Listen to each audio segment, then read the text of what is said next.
Hello everyone, it's Miss Privateer again. Today I thought I'd read parts of this Laugh and Learn Bible for Kids, written by Phil Vischer, which is one of the makers of Veggie Tales. There's lots of great stories in here, so I'm going to be reading parts of their Easter story, and I hope you enjoy. The Last Supper. Jesus and his disciples traveled to Jerusalem for Passover. Lots of other people came too, and many of them had heard stories about Jesus.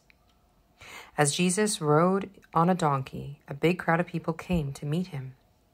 They laid down palm branches in front of him, which was a sign of royalty. They shouted, "Blessed is he who is coming in the name of the Lord, and blessed is the coming kingdom of David." It was like a parade for a king. This made the Pharisees and Sadducees very nervous. Since Israel was a part of the Roman Empire, the Israelites were not allowed to have their own king. The king of the Romans was Israel's king. Anytime someone in Israel said, "Let's have a new king," the Romans would send in soldiers and throw a bunch of people in prison or worse. The Pharisees and Sadducees had to do something to stop all the commotion about Jesus and this talk of a new king. And they had to do it fast. But what were they going to do?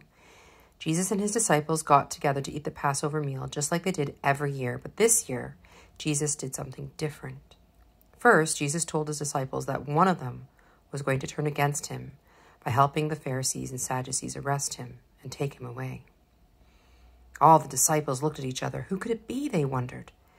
Then Jesus picked up a piece of bread and said, "This is my body, which is given for you."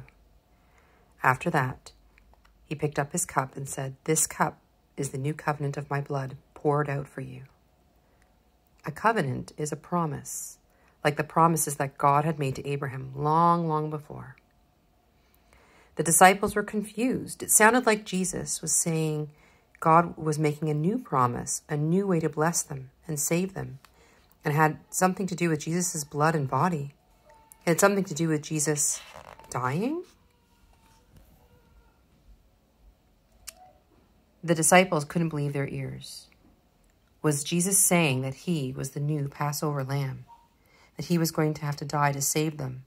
But how could Jesus be king if he wasn't even alive? Everyone was confused. After dinner, Jesus went out to a garden to pray.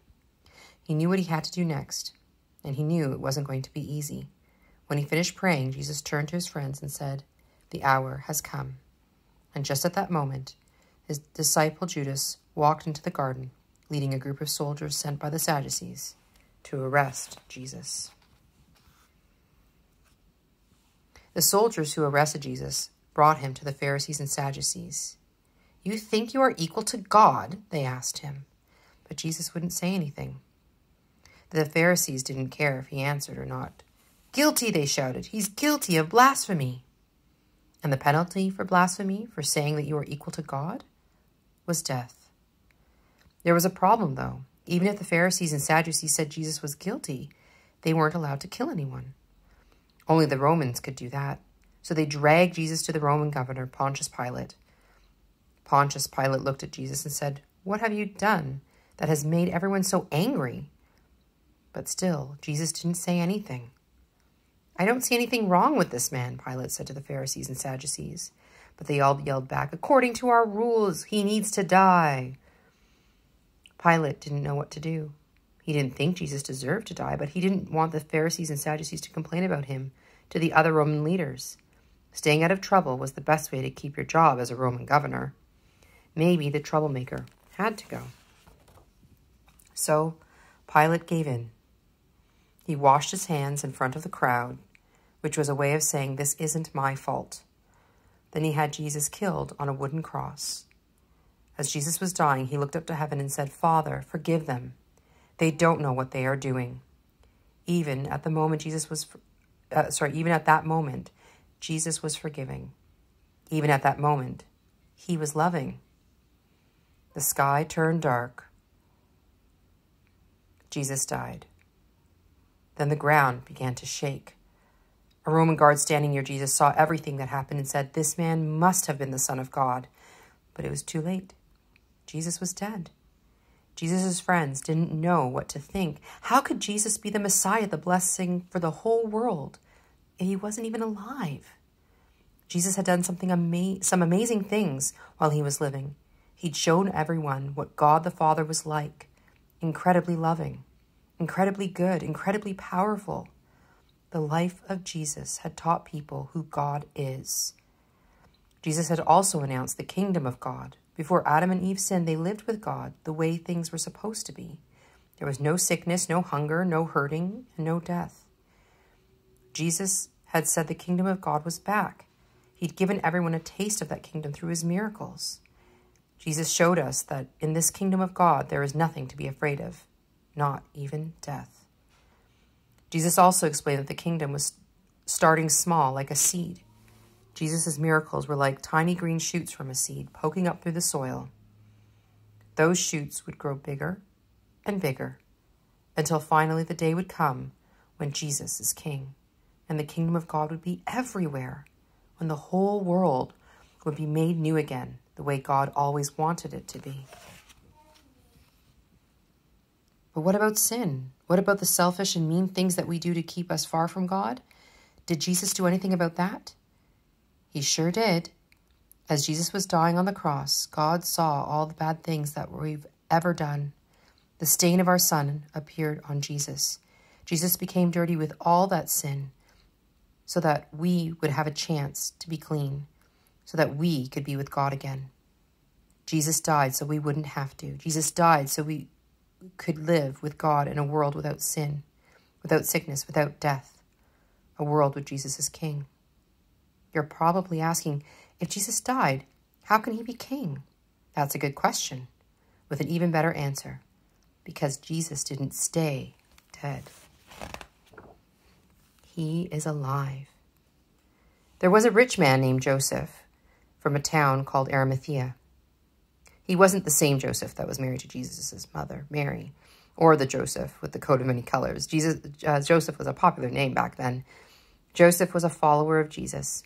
He loved Jesus, like all of Jesus' followers. Joseph was very sad when Jesus died.